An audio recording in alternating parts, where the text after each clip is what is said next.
Skutočne Izrael výborne bránil, zrazu bolo 1-7. Čo vtedy behá hráčovi hlavou?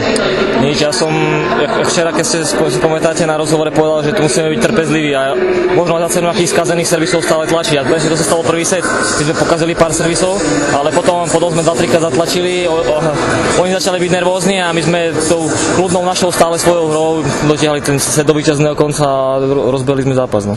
V druhom sete to bola zasa jednoznačná záležitosť, ale potom ako keby troška oddychový čas v tej tretej časti hry, alebo zase super sa vrátil k tej svojej skvelej obrane? To není oddychový čas, to je ťažko.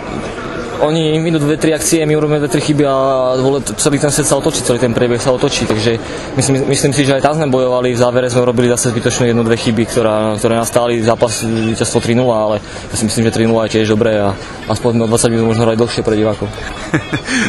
Čo sa týkalo samotného Izraela, domnievate sa, že super zahral lepšie, alebo vy ste boli lepší ako v tom zápase v Ranane, kde sa to ťahalo na 5 setov? A oni sa zlepšujú od zápasu k zápasu a ja si myslím, že to družstvo má nejakú tú budúcnosť, oni nie sú veľmi starí, až na možno 2-3. Oni sa zohrávajú veľmi dobre, bráňa v poli, čo sme fakt ako vedeli sme o tom, ale oni sa zlepšujú stále a stále, takže je to ťažké uhrať bod proti nim. Španieli v Košiciach sa prezentovali 2 5-setovými zápasmi.